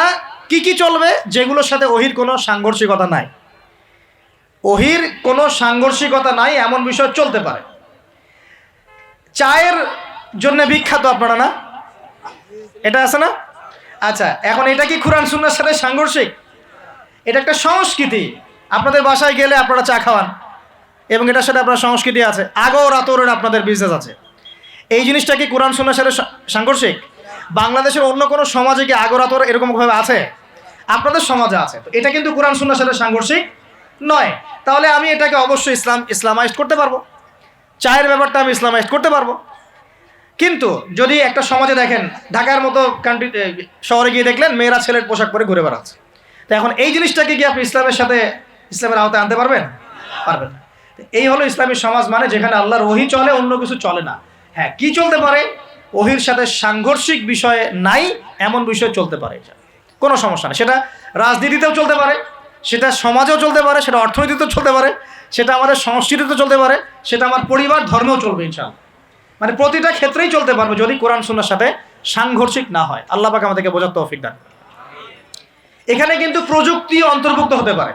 প্রযুক্তি যেমন এক সময় নবী সাল্লাল্লাহু আলাইহি ওয়াসাল্লামের যুগে ছিল ঘোড়া এবং গাধা, তাই না? উট, ঘোড়া, গাধা, এগুলোর উপরে তারা যুদ্ধ করেছে। এখন দেখা যায় যে মিসাইল, রকেট লঞ্চার, হ্যাঁ, পারমাণবিক ওয়েপেন্স, সভ্যতা চেঞ্জ হয়েছে এবং টেকনোলজি চেঞ্জ হয়েছে। এখন কি এটা কি কোরআন সুন্নাহর সাথে সাংঘর্ষিক হলো? এটা প্রযুক্তিগত বিষয়গুলোকে আমরা অবশ্যই সামাজিকীকরণ করতে পারবো, কোনো সমস্যা নেই। এই মিডিয়ার মধ্য দিয়ে ইসলাম প্রচার করা যাবে কি না? যাবে। তাহলে মিডিয়াকে আমরা সামাজিকীকরণ করতে পারবো যদি আমরা এটাকে সঠিকভাবে ব্যবহার করতে পারি। এই বিষয়গুলো আমরা মাথায় রাখবো। কিন্তু যখন মিডিয়ার মধ্য দিয়ে আপনি ভুল তথ্য প্রচার করবেন তখন পারবেন না। আবার যখন ওই পারমাণবিক ওয়েপেন্স আপনি মাজলুমের উপর ফেলে দিবেন তখন সেটা আপনি অ্যাপ্লাই করতে পারবেন না।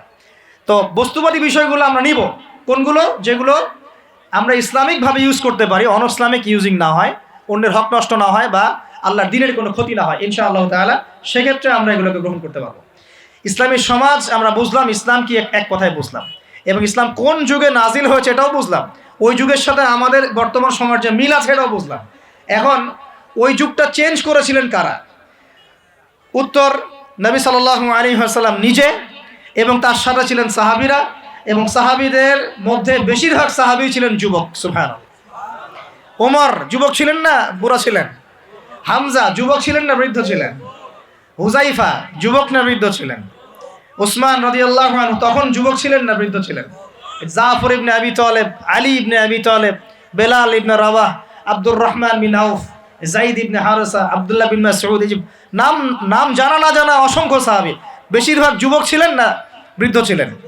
তো নবী সাল্লাল্লাহু আলাইহি ওয়াসাল্লাম কাদেরকে নিয়ে সমাজটা পরিবর্তন করলেন? যুবকরা একটু মনোযোগ দেন, এই অংশটুকু আপনাদের জন্য স্পেশাল।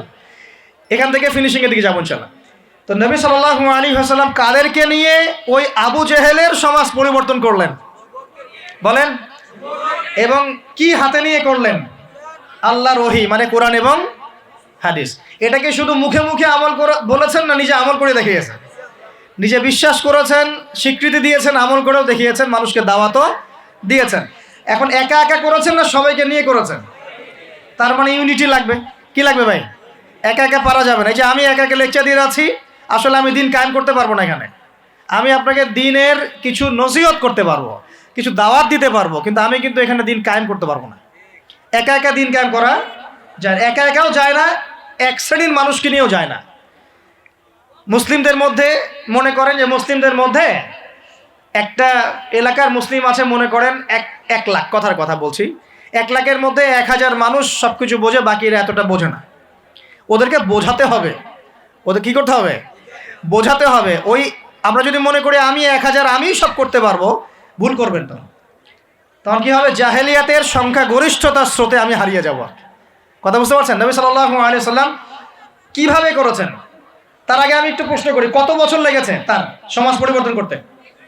বলেন। 23 বছর। এত মাশাআল্লাহ। 23 বছর পরে ওই মক্কায়, ওই আবু জাহেলের যুগেই, আবু জাহেলের সেই যুগ কি আর বাকি থাকলো?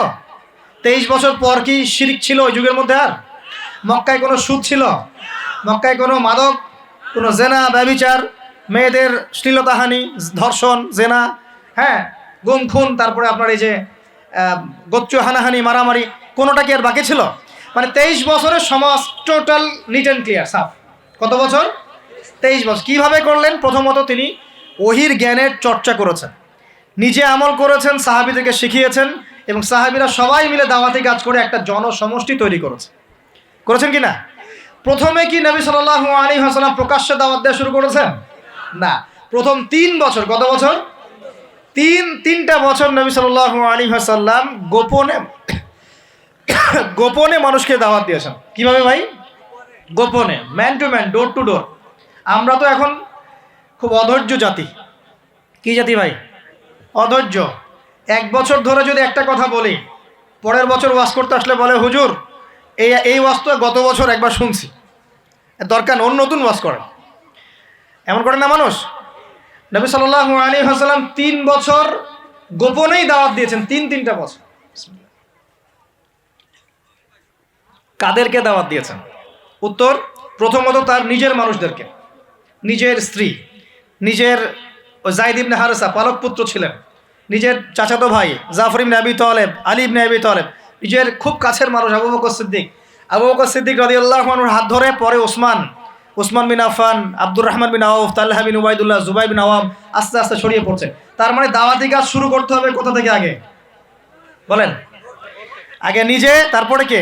নিজের কাছের মানুষ, নিজের পরিবার, নিজের বংশ, নিজের আত্মীয়। এই দাওয়াতি কাজ কি আমাদের করা শেষ? কারা আগে শুরু করেন? আগে তো নিজেকে দিয়ে শুরু করতে হবে নাকি ভাই? নিজের পরিবারের সবাই নামাজের দাওয়াত দিচ্ছি কিনা? নামাজের দাওয়াতটুকুকে দিচ্ছি? নিজের পরিবারে কি পর্দা কায়েম করতে পারছি? নিজের পরিবারে কি তালিম চালু হচ্ছে? নিজের সন্তানরা কি কোরআন পড়ছে? নিজের পরিবারে কি সবাই রমজান মাসে রোজা রাখছে, হালাল খাচ্ছে? আগে নিজের পরিবারের দিকে ফোকাস করেন। আল্লাহ পাক তৌফিক দান করেন। এরপর আল্লাহ ওহী নাজিল করলেন, ওয়ানদির আশিরাতাকাল আকরাবিন। এবার তুমি কাকে সতর্ক করবে? তোমার কাছের আত্মীয় স্বজন, গোত্রের লোককে। তখন তিনি ওই যে পাহাড়ের উপর উঠে ডাকলেন, ইয়া মা'আশারাল কুরাইশ, ইয়া মা'আশারাল কুরাইশ, তোমরা সবাই আসো। এই বনু আদি, বনু তাইম, হ্যাঁ, বনু মখজুম, তারপরে যে বনু হাশিম, সব গোত্র জড়ো হলো। জড়ো করে তিনি সব গোত্রকে বলছেন যে আমি মুহাম্মদ সাল্লাল্লাহু আলাইহি ওয়াসাল্লাম যদি আপনাদেরকে বলি এই পাহাড়ের পিছনে একটা সেনাবাহিনী অপেক্ষা করছে, আপনাদেরকে আক্রমণ করবে, আপনারা কি আমার কথা বিশ্বাস করবেন? তখন সবাই এক বাক্যে বলল, কেন বিশ্বাস করব না? তোমাকে কখনো আমরা মিথ্যাবাদী পাই নাই, তুমি আস-সাদিকুল আমিন, সত্যবাদী আমিন। তখন নবীজি বললেন যে কুলু লা ইলাহা ইল্লাল্লাহ তুফলিহুন, তোমরা সবাই বলো লা ইলাহা ইল্লাল্লাহ, আল্লাহ ছাড়া কোনো মাবুদ নাই, আল্লাহর বিধান ছাড়া কোনো বিধান নাই, আল্লাহর দাসত্ব ছাড়া কোনো দাসত্ব নাই, তোমরা সফল হয়ে যাবে ইনশাআল্লাহ। তখন ওই যে আবু লাহাব হাততালি দেওয়া শুরু করলো, আর আবু লাহাব ঢিল নিয়ে মারা শুরু করলো। সবাই হাততালি দিচ্ছে, টিটকারি করছে, মস্করা করছে। হ্যাঁ, লিহাদা জামাআতানা, বলছে এই জন্য আমাদেরকে এখানে একত্রিত করেছো, এই বকবকানি শোনার জন্য, এই বাজে কথা বলার জন্য আমাদেরকে এখানে ডেকেছো? তখন থেকে শুরু হলো প্রকাশ্য বিরোধিতা। এবার শুরু হলো ইটপাটকেল, শারীরিক নির্যাতন, মানসিক নির্যাতন, বয়কট, এইটা সেইটা সব। তো এখন বলেন, যে মানুষটা আগে সাদিকুল আমিন ছিল, সত্যবাদী এবং বিশ্বস্ত, এবার সবাইকে ডেকে দাওয়াত দেওয়ার পরপরই তিনি হয়ে গেলেন কাযযাব, মিথ্যাবাদী, হ্যাঁ, সাহের, জাদুকর, ফারেকুল জামাত বিভক্তকারী, মাজনুন, পাগল, এই কথাগুলো মানুষটাকে বলা শুরু করলো। তার মানে নবী সাল্লাল্লাহু আলাইহি ওয়াসাল্লামের পদ্ধতিতে আমাকে সমাজে দিন ইসলাম প্রতিষ্ঠা করতে হবে। তার মানে প্রথমে আগে নিজে, তারপর পরিবার, এরপর কাছের মানুষদের মধ্যে ইসলামের প্রচার প্রসার করার চেষ্টা করতে হবে। এবার প্রকাশ্যে দাওয়াতি কাজ করা শুরু হলো। দাওয়াতি কাজ যত প্রকাশ্য হচ্ছে, নির্যাতন নিপীড়ন ততই বাড়ছে। এটাই সুন্নত। যখন নবীর পদ্ধতিতে কেউ দাওয়াতি কাজ করবে, তার উপর নির্যাতন নিপীড়ন আসবেই। যদি নির্যাতন নিপীড়ন না আসে, বুঝতে হবে সেটা নবীর পদ্ধতিতে দাওয়াত হচ্ছে না। 100% লিখে রাখে, 100% নবীর পদ্ধতিতে দাওয়াতি কাজ হচ্ছে না। এটা হচ্ছে গোলালু মার্কা দাওয়াতি কাজ। অনেকে হিকমতের দোহাই দিয়েও এইসব গোলালু মার্কা দাওয়াতি কাজ করে। সারা বিশ্বে বড় বড় ইস্যু চলছে, উম্মার মধ্যে বিশাল বিশাল সমস্যা। দেখবেন যে আলোচনার টপিক হচ্ছে যে হায়েজ নেফাস, আলোচনার টপিক হচ্ছে যে ইস্তেঞ্জা, আলোচনার টপিক ঢিলা কুলুক, আলোচনার টপিক ফরজ গোসল, আলোচনার টপিক ওযু ইস্তেঞ্জা। মানে এগুলো শিখতে কতদিন আর লাগবে? এগুলো শিখতে এখনো শেখা হয়নি এগুলা। আর সারা বিশ্বের অবস্থা, দেশের অবস্থা, অর্থনীতির অবস্থা, সমাজের অবস্থা, কিয়ামতের আলামতে স্পষ্ট হয়ে যাচ্ছে, উম্মার অবস্থা, এগুলো বড় বড় ইস্যুগুলো সব পরে, আগে এগুলো নিয়ে আলোচনা হচ্ছে। তো এগুলো কি আসলে নবীর পদ্ধতিতে দাওয়াতি কাজ হচ্ছে? আল্লাহ পাক আমাদেরকে বোঝার তৌফিক দান করুন। তো প্রিয় ভাইরা, যখন নবী সাল্লাল্লাহু আলাইহি ওয়াসাল্লামের পদ্ধতিতে দাওয়াতি কাজ হবে, তখন কিন্তু নবীর মতো মানে শারীরিক, মানসিক, আর্থিক নির্যাতন কিন্তু আসবেই। এটা মেনে নিতে হবে। সর্বপ্রথম নিজের পরিবার থেকে আসবে। কোথা থেকে আসবে ভাই? সর্বপ্রথম আসবে নিজের পরিবার থেকে। মনে রাখবেন, পরিবার থেকেই সর্বপ্রথম বাধা আপনাকে পেতে হবে, যদি আপনি দিনের পথে চলতে চান। কারণ এখনকার সমাজের বেশিরভাগ পরিবার ইসলামিক পরিবার নয়। কোনো কোনো সময় পারিবারিক সাপোর্টের অভাবে দিনদার অনেক মানুষও দেখা যায় ট্র্যাক থেকে বিচ্যুত হয়ে যায়। এমন হয় না? পারিবারিক সাপোর্ট একটা বড় জিনিস। আমাদের নবী সাল্লাল্লাহু আলাইহি ওয়াসাল্লামকে চতুর্দিক থেকে মানুষ আক্রমণ করলেও পরিবারে তার স্ত্রী খাদিজা রাদিয়াল্লাহু আনহা তাকে বুকে আগলে রেখেছিলেন। এটা অনেক বড় একটা মানে প্রশান্তির জায়গা, যে সমাজের মানুষ আপনার এগেনস্টে কাজ করছে, কিন্তু পরিবারে গিয়ে আপনার স্ত্রী আপনার কাছে, আপনার অনুগত, তাকে, সে আপনাকে বুস্ট আপ করছে, আপনাকে উৎসাহ দিচ্ছে, আত্মবিশ্বাস দিচ্ছে, আপনি কিন্তু আবার পথ চলতে পারবেন ইনশাআল্লাহ। এই জন্য আমি বারবার বলি যে বিয়ে যদি করতেই হয়, তাহলে দিনদার একজন নেককার মেয়েকে বিয়ে করেন, খাদিজা রাদিয়াল্লাহু আনহার মতো একটা মেয়েকে বিয়ে করেন। আর যদি ওই যে দিনদার ক্যাটরিনা খুঁজতে যান, তাহলে সারা জীবন ওই পস্তাইতে হবে। আর আল্লাহ বোঝার তৌফিক দান করুন। দিনদারিতা দেখে বিয়ে শাদী করেন। চাচা আবু তালেব, তিনি কিন্তু মুসলিম নন, অমুসলিম হয়েও তাকে পারিবারিকভাবে সাপোর্ট দিচ্ছেন। পারিবারিকভাবে সাপোর্টটা অনেক ইম্পর্টেন্ট। আর যখন পরিবার থেকে সাপোর্ট থাকে না, তখন মানুষ কিন্তু ট্র্যাক থেকে সরে যায়। যাই হোক, গভীরে যাই না। নবী সাল্লাল্লাহু আলাইহি ওয়াসাল্লাম যখন দাওয়াতি মিশন শুরু করলেন, ইসলামী সমাজ প্রতিষ্ঠার চেষ্টা করতে লাগলেন, তখন এই পারিবারিক বাধা, আত্মীয়দের মধ্য থেকে বাধা, সামাজিক বাধা আসতে লাগলো। এক পর্যায়ে হিজরত করতে হয়েছে আবিসিনিয়ায়, তারপর তায়েফ, তারপরে গিয়ে মদিনায়। এখন মদিনায় আলহামদুলিল্লাহ আল্লাহ রাব্বুল আলামিন দিনটাকে প্রতিষ্ঠা করলেন এবং সেখানে নবীকে শক্তিশালী করলেন। সাহাবীরা শক্তিশালী হলেন, আস্তে আস্তে গাজওয়াগুলো হলো, সারিয়াগুলো হলো। এক পর্যায়ে উইদিন 8 থেকে 10 বছরের মধ্যে যে নিঃস্ব হাতে মক্কা থেকে তারা গেলেন মদিনায়, সেই মক্কাই তারা জয় করলেন বিনা বাধায়। বলা যায় অলমোস্ট বিনা বাধায়। প্রায় লক্ষাধিক সৈন্য, লক্ষাধিক সাহাবীদেরকে নিয়ে পুরো মক্কায়, জাজিরাতুল আরবের মধ্যে দিন প্রতিষ্ঠা হয়ে গেল। হলো কি না? কত বছর সময় লাগছে ভাই বলেন? 23 বছর। আর রাহিকুল মাখতুম বইটা পড়েন, তাহলে আপনি ধাপগুলো বুঝতে পারবেন কিভাবে হয়েছে। আমি পয়েন্ট আউট করছি যে কোন কোন পয়েন্টের দিকে তারা বেশি ফোকাস করেছে, কোন কোন কাজগুলো তারা বেশি করেছেন, এবং যুবকদেরকে দিয়েই কাজগুলো করানো হয়েছে। এবং এই কাজগুলো যদি আজকেও বাংলার যুব সমাজ করতে পারে, ইনশাআল্লাহ 23 বছর লাগবে না আমাদের, ইনশাআল্লাহ 23 বছর লাগবে না ইনশাআল্লাহ। কারণ আল্লাহ পাক তো তার নবীর মাধ্যমে জানিয়েছেন যে আখিরুজ জামানে আস্তে আস্তে কি হতে যাচ্ছে সামনে। আগে তো এটা জানা ছিল না যে তখন কি হবে। এখন তো আমরা জানি যে সামনে কি হতে যাচ্ছে। আমরা তো জানি যে ইসলাম কায়েম হচ্ছে সামনে ইনশাআল্লাহ, এটা লিখা হয়ে গেছে। তো আপনি হতাশ হচ্ছেন কেন? আমরা এখানে যারা বসে আছি, আমরা কেউ যদি বেঁচেও না থাকি, আল্লাহ না করুক, তারপরও দিন কায়েম হবে ইনশাআল্লাহ। বাংলাদেশে এখন যত আলেম ওলামা আছে না, সবাই যদি মারা যায়, তাও দিন কায়েম হবে। বিশ্বে এখন যত বড় বড় জালেমরা আছে, এর সাথে আরও 10 গুণ জালেম যদি বৃদ্ধি করা হয় এবং ওদেরকে আরও 10 গুণ শক্তিশালী করা হয়, তাও এদের পতন ঘটবে। হ্যাঁ, যত জালেম আছে সারা বিশ্বে, এর সাথে আরও 10 গুণ যদি বৃদ্ধি করা হয়, এদেরকে আরও বেশি বেশি মারণাস্ত্র দেওয়া হয়, ক্ষমতা দেওয়া হয়, তবুও এদের পতন ঘটবে। কারণ কোরআন এবং হাদিস এই কথা বলে দিয়েছে যে কেয়ামত হবে না, কেয়ামত হবে না যতক্ষণ পর্যন্ত না আল্লাহ পাক দুজন বিখ্যাত ব্যক্তি পাঠাবেন। কয়জন? একজন হচ্ছেন আমাদের মধ্য থেকে ইমাম, মানে মুসলিমদের ইমাম মুহাম্মদ, যাকে আমরা মাহদি বলছি। আর একজন হচ্ছেন একজন নবী, যার হাতে সভ্যতা শেষ হবে, যার নাম হচ্ছে নবী ঈসা আলাইহিস সালাম, যিনি সত্যিকারের মাসিহ। নবী ঈসা ইবনে মারইয়াম, তার হাতেই দাজ্জালকে মেরে ফেলা হবে বাবেলুদ নামক জায়গায়। সভ্যতা এই জায়গায় না যাওয়া পর্যন্ত কিয়ামত হচ্ছে না ইনশাআল্লাহ। এবং ঈসা আলাইহিস সালাম যতক্ষণ 40 বছর পুরো বিশ্বে ইসলামী সমাজ প্রতিষ্ঠা না করছেন, ততদিন পর্যন্ত ইনশাআল্লাহ আযজা ওয়া জাল কিয়ামত হবে না। এটা লেখা হয়ে গেছে।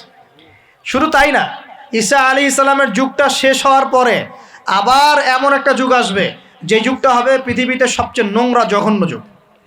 এখন আমরা যে যুগটা পার করছি না, এটা পৃথিবীর সবচেয়ে নোংরা যুগ না, এটা পৃথিবীর সবচেয়ে নোংরা যুগ নয়। যে যুগে আপনি দেখছেন সবাই সুদ খায়, মোটামুটি সবাই এই যে ফ্রি মিক্সিং, পরকিয়া, হ্যাঁ, জেনা, গান বাজনা, নর্তকী চলছে না সারা সমাজ জুড়ে, মনে হচ্ছে এটাই মনে হয় সবচেয়ে খারাপ যুগ, তাই মনে হয় না অনেকের? এটা সবচেয়ে খারাপ যুগ নয়, যদিও এই যুগের মধ্যে হাজারটা খারাপই আছে। সবচেয়ে খারাপ যুগ আসবে ঈসা আলাইহিস সালামের 40 বছর শাসনের পরের যুগটা। ওই যুগে মানুষ রাস্তায় দাঁড়িয়ে জেনা করবে, কুকুর শেয়ালরা যেমন করে ঠিক ওইভাবে। এবং তাদের সামনে কিয়ামত হবে, পশ্চিম দিক থেকে সূর্য উঠবে। তো আমরা এতটুকু তো জানি, সামনে ইনশাআল্লাহ তাআলা ইসলামিক সমাজ প্রতিষ্ঠা হবে, এটা আল্লাহ লিখে দিয়েছে। আমরা বেঁচে থাকি না থাকি, কেউ এটা বলুক না বলুক, আলেম ওলামা আমাদের মধ্যে যারা আছেন থাক না থাক, হ্যাঁ, এখন যারা মুজাহিদ তারা থাক না থাক, এখন যারা জালেম তারা থাক না থাক, কি হোক না হোক এটা হবে ইনশাআল্লাহ। পৃথিবীতে ভূমিকম্প হোক আর জলোচ্ছ্বাস হোক আর পৃথিবী ধসে যাক আর আগুনের বৃষ্টি হোক আর পাথরের বর্ষণ হোক, যাই হোক না কেন, নবী ঈসা আলাইহিস সালামের হাতেই সভ্যতা শেষ হবে ইনশাআল্লাহ। অতএব ইসলামী সমাজ তো সামনে আসছে, বুঝতে পারলাম। এখন আমার মানে ফাইন্ড আউট করা পয়েন্টগুলো হচ্ছে এই কয়েকটা পয়েন্ট, আমি 10টা পয়েন্ট বলছি এখানে। এক, নবী সাল্লাল্লাহু আলাইহি ওয়াসাল্লাম সাহাবীগণ, স্পেশালি যুবক সাহাবীগণ, সাহাবীদের মধ্যে বেশিরভাগই যুবক ছিলেন, যুবকরা আপনারা ভালো করে বোঝার চেষ্টা করেন, তারা ইসলামী সমাজ প্রতিষ্ঠার জন্য প্রথমত নিজের আগে জ্ঞান চর্চা করেছে। কি করেছেন ভাই? নিজেরা আগে কোরআন হাদিসের জ্ঞান চর্চা করেছেন। যত বড় বড় লেকচার দেন, নারায়ে তাকবীর, আল্লাহু আকবার স্লোগান তোলেন, আইওয়াজ শোডাউন যাই করেন, জ্ঞান চর্চা না করা পর্যন্ত দিন প্রতিষ্ঠা হবে না। জ্ঞান চর্চা করতে হবে। রাজি আছি ইনশাআল্লাহ ভাই? আমরা রাজি আছি তো ইনশাআল্লাহ, যে আমরা আল্লাহ পাকের কোরআন এবং নবীর সুন্নতের জ্ঞান অর্জন করবো ইনশাআল্লাহ। এবং জ্ঞান অর্জন একটা ধারাবাহিক প্রক্রিয়া, একদিন 2 দিন করে থেমে যাব না, আমরা প্রতিদিন একটু একটু একটু একটু করে আগাবো ইনশাআল্লাহ। একটা রুটিন ফিক্স করে নেবেন, ডেইলি 1 ঘন্টা করে আপনি পড়াশোনা করার চেষ্টা করেন।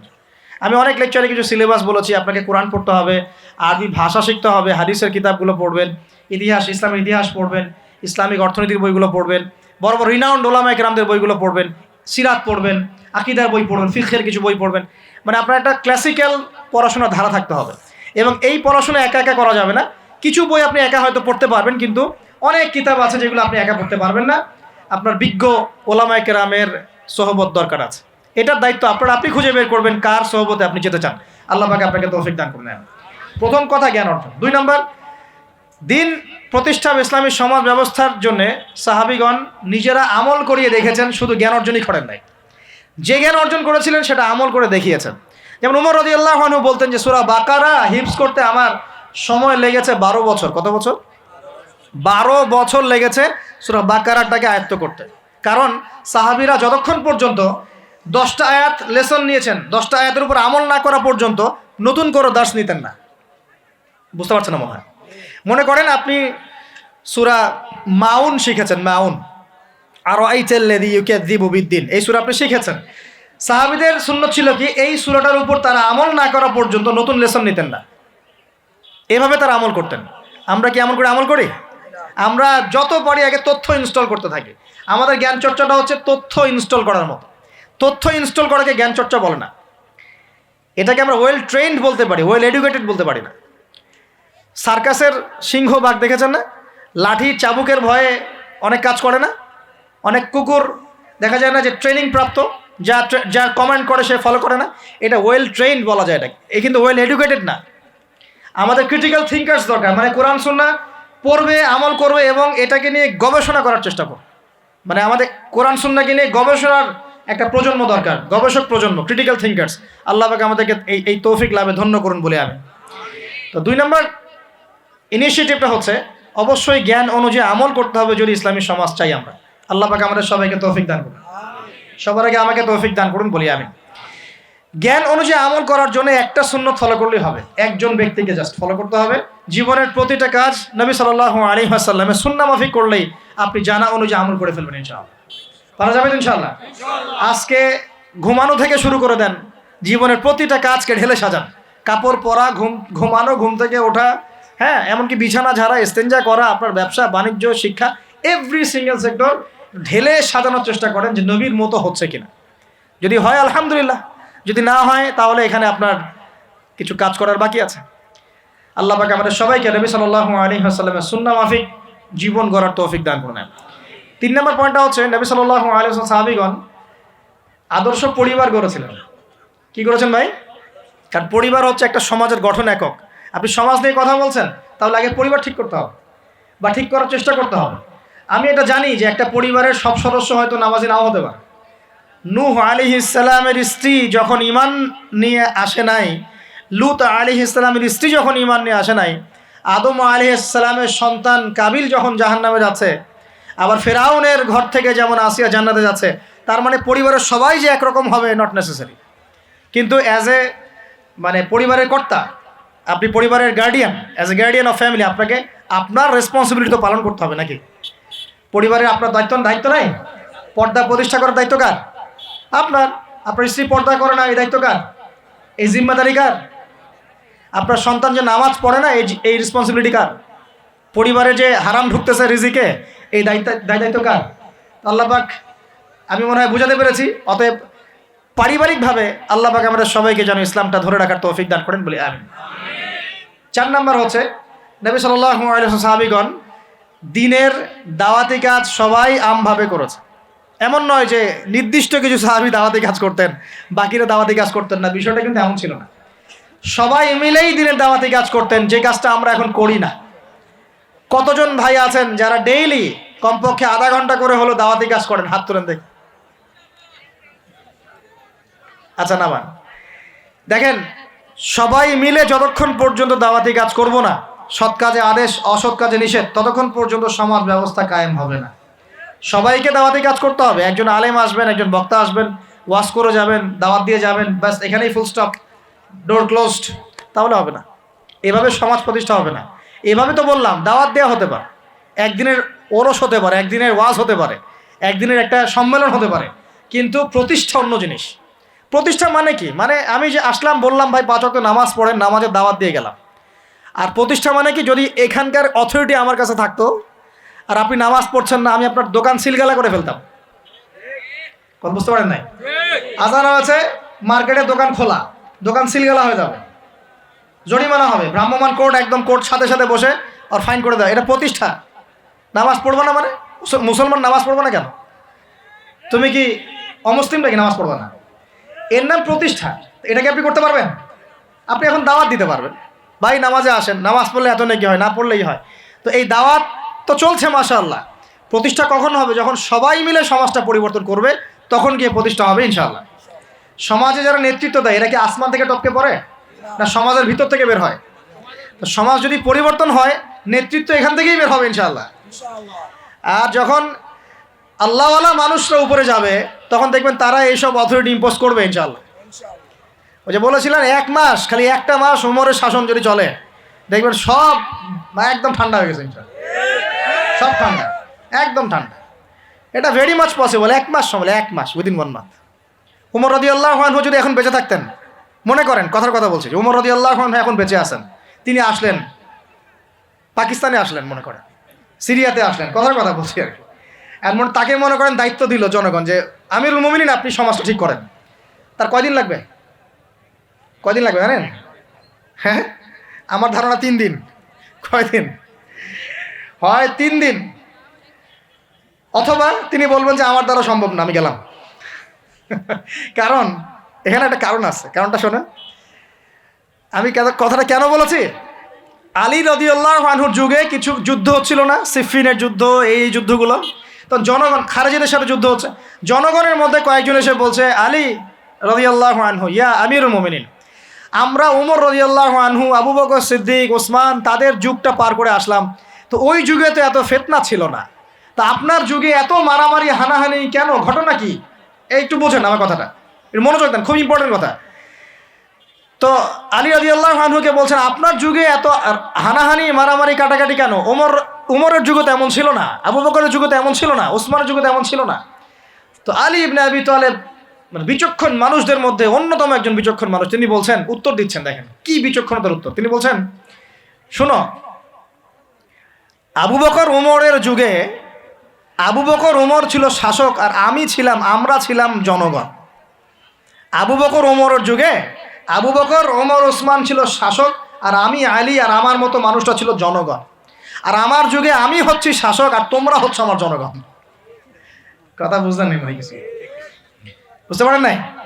মানে আলী রাদিয়াল্লাহু আনহুর যুগে যে জনগণরা আছে, তারা আবু বকর ওমর রাদিয়াল্লাহু আনহুর যুগের জনগণের মতো নন। এই কারণে আলী রাদিয়াল্লাহু আনহুর সমস্যা ফেস করতে হচ্ছে। তো এটাই বলছিলাম, যখন জনগণ সবাই বলছে আমি সুদ খাবো, সবাই বলছে যে পর্নোগ্রাফি দেওয়া হোক, মদ চলুক, বেপরদামি চলুক, হ্যাঁ জুয়া চলুক, আর আমি বেচারা একা একা বসে যদি বলি না এগুলো সব হারাম, তা আমাকে তো পিঠা এখান থেকে সরাই দিবে মানুষ, তাই না বিষয়টা? তার মানে সমাজের মানুষকে পরিবর্তন করতে হবে, আল্লাহ পাকে এটা বোঝার তৌফিক দেন। মানুষ যখন পরিবর্তন হবে ইনশাআল্লাহ, তখন দেখবেন এখান থেকেই যোগ্য নেতৃত্ব উঠে আসবে ইনশাআল্লাহ। এভাবেই সমাজটা প্রতিষ্ঠা হবে ইনশাআল্লাহ আযজা ওয়া জাল্লা। আল্লাহ পাক আমাদেরকে তৌফিক এনায়েত করুন। আর কয়েকটা পয়েন্ট আমি একটু থরলি বলে শেষ করছি। 6 নম্বর, সাহাবীরা কোনোদিনও হারাম খান নাই। কি খান নাই ভাই? মানে অর্থনৈতিক জীবনে কোনোভাবেই হারামে সম্পৃক্ত হওয়া যাবে না যদি ইসলামী সমাজ চান। ঠিক আছে ভাই? 7 নম্বর, অনইসলামিক কোনো সংস্কৃতির আশপাশেও যাওয়া যাবে না। ইসলামী সমাজ চান, অনইসলামিক সংস্কৃতি পরিপূর্ণভাবে বর্জন করতে হবে। আল্লাহ পাক তৌফিক দান করুন। 8 নম্বর, সমাজের একটা বড় অংশ হচ্ছে মেয়ে মানুষ। সমাজের একটা বড় অংশ কি? এদেরকে অ্যাভয়েড করে সমাজে দিন কায়েম হবে না। এই মেয়েদের মধ্যে দিনের দাওয়াতি কাজ বাড়াতে হবে এবং মেয়েদেরকে পর্দায় নিয়ে আসতে হবে। এই দায়িত্ব প্রত্যেক পরিবারের কর্তার। পরিবারের কর্তা ঠিক হয়ে যান, সমাজ ঠিক হয়ে যাবে ইনশাআল্লাহ। আপনার মেয়ে বেপর্দায় বের হতে পারবে না, বের হলে ভাত বন্ধ। আপনার স্ত্রী বেপর্দায় চলতে পারবে না, চললে ভাত বন্ধ। যদি বলে আমি বেপর্দায় চলবো, তোমার ভাত খাবো না, সুন্দর মতো বসে তালাক দিয়ে রেখে দিবেন, যাও, ভাত খাওয়ার দরকার নাই, আমার ভাত খাওয়ার দরকার নাই। তোমার বেপর্দায় চলতে খুব ভালো লাগে, তো যাও, চলো, সমস্যা কি? আপনি ঝগড়াঝাড়িতে যাবেন না, দাওয়াত দিবেন, নসিহত করবেন, ওয়াজ করবেন। যদি দেখেন বুঝাইতে কোনোই কাজ হচ্ছে না, ওই যে আসহাবুল কাহাফের হেদায়েত আছে, ঠিক আছে বাবা তুমি তোমার রাস্তায় চলো, আমি আমার রাস্তায় আল্লাহর সাথে চললাম। ইব্রাহিম আলাইহিস সালাম কি বলছেন? ইন্নী যাহিবুন ইলা রাব্বি সায়াহদিন। মনের মধ্যে কত শূন্যতা দেখেন, তিনি বলছেন ইন্নী যাহিবুন ইলা রাব্বি সায়াহদিন। পরিবার তাড়িয়ে দিয়েছে, বাবা তাড়িয়ে দিয়েছে, সাথে কেউ নাই, সাথে একা। ইব্রাহিম আলাইহিস সালাম একা। আল্লাহ পাক বলছেন ইব্রাহিম একাই একটা উম্মত। তিনি বলছেন আমি চললাম একাই আমার রবের পথে, তিনি আমাকে পথ দেখাবেন। এত বড় কথা। এই জন্যই তো ইব্রাহিম আলাইহিস সালামের এত সম্মান। নবীগণের পিতা তিনি, সমস্ত নবীগণের দেখা যায় পিতা তিনি, আবুল আম্বিয়া বলা হয়। কত চমৎকার বালাগাত দেখেন। ইন্নী যাহিবুন ইলা রাব্বি সায়াহদিন, আমি একাই চললাম আমার রবের পথে, তিনি আমাকে পথ দেখাবেন। পাশে কেউ নাই, ভেঙে পড়বেন না, একাই চলবেন, কোনো সমস্যা নাই। তো এই যে বলছিলাম, পরিবারের লোক পরিবারে বোঝান, দাওয়াত দেন, সব ঠিক আছে। যদি দেখা যায় যে অনইসলামিক বিষয়ে চলতে ওদের খুব ভালো লাগে, ইসলামিক বিষয় মানতে খুবই আপত্তি, তখন আপনি আপনার রাস্তায় চলেন, তাকে তার রাস্তায় ছেড়ে দেন, ঝগড়াঝাড়িতে করেন, জ্ঞান ক্যাচালা যায় না। বাবা তুই তোর রাস্তায় চল, আমি আমার রাস্তায় চল। তারপরে সন্তান। 9 নম্বর হচ্ছে আমাদের সমাজের একটা বড় অংশ হচ্ছে আমাদের এই যে ছোট ছোট বাচ্চা কাচ্চা সন্তান। আগামী প্রজন্মকে অবশ্যই ইসলামী শিক্ষায় শিক্ষিত করতে হবে, না হলে সমাজ কায়েম করা যাবে না। এই দায়িত্ব এখন আপনাদের সবার। আমি শুরু পয়েন্টটা বলে গেলাম। আর সর্বশেষ 10 নম্বর পয়েন্টটা হচ্ছে এই যুব সমাজের চরিত্রটাকে পবিত্র রাখতে হবে। এটা এত গুরুত্ব দিয়ে কেন বললাম? কারণ যুবকরা হচ্ছে সমাজ পরিবর্তনের হাতিয়ার। এবং যুবকদের চরিত্র যদি একবার নষ্ট হয়ে যায়, পর্নোগ্রাফিতে আসক্ত হয়ে যায় বা মাদকে আসক্ত হয়ে যায় বা মেয়ের পিছনে যদি সময় নষ্ট করা শুরু করে, হ্যাঁ, এই যে গুন্ডাগার্দি করে, এই যে পাবজি টাবজি ফ্রি ফায়ার হাবিজাবি এগুলোর মধ্যে ঢুকে পড়ে, ও ওর লক্ষ্য থেকে বিচ্যুত হয়ে যাবে। তখন এই সমাজটাকে দিয়ে আপনি আসলে কোনো কাজ নিতে পারবেন না। এই কারণে এদেরকে একটা আধ্যাত্মিক প্রশিক্ষণের মধ্যে নিয়ে আসতে হবে। নামাজ, তেলাওয়াত, জিকির, হ্যাঁ, আলেম ওলামা সহবত, ধারাবাহিকতা রক্ষা করা, প্রয়োজনে ভালো কিছু সামাজিক কাজের মধ্যে তাদেরকে নিয়োজিত রেখে তাদের এই যৌবনটাকে আল্লাহর পথে কাটিয়ে দেওয়ার প্রয়াস নেয়ার চেষ্টা করতে হবে। আল্লাহ পাক আমাদের সবাইকে এই তৌফিক দান করুন, আমিন। আর যুবক ভাইদেরকে বলবো যে চরিত্রই সবচেয়ে ইম্পর্টেন্ট জিনিস আপনার এখন এই জীবনটার।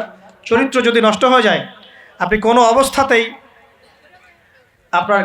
অবস্থাতেই আল্লাহর কাছে পার পাবেন না।